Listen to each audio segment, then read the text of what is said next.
যাদের সন্তান হয় না তাদেরকে অনেকেই বলে অমুক হুজুরের পানি পড়া, তাবিজ, ঝাড়ফুঁক ইত্যাদি দেয়। এই সম্পর্কে ইসলাম কি বলে? ভাইরা আমার, সন্তান না হলে কোরআন এবং হাদিসের আলোকে ঝাড়ফুঁক করা, রুকিয়া করা সন্তানের আশায়, এটা নিষিদ্ধ বা হারাম কোনো কিছু না। কিন্তু মনে রাখতে হবে, সন্তান দেওয়া এবং না দেওয়ার একমাত্র মালিক কে?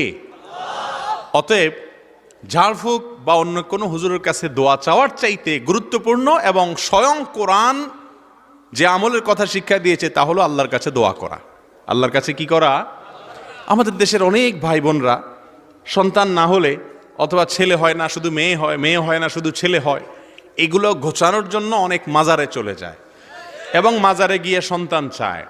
ভাইরা আমার, মাজারওয়ালা সন্তান দেয়ার মালিক। অতএব সন্তান চাইতে হবে কার কাছ থেকে? আল্লাহর কাছে। আল্লাহ বলেছেন, ইয়াহাবু লিমান ইয়াশাউ ইনাসা ওয়া ইয়াহাবু লিমান ইয়াশাউ যুকুরা।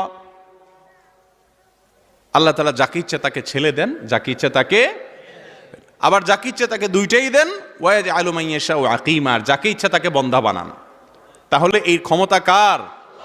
আল্লাহর। অতএব আল্লাহর কাছে দোয়া করতে হবে, অন্য কারোর কাছে যাওয়া যাবে না।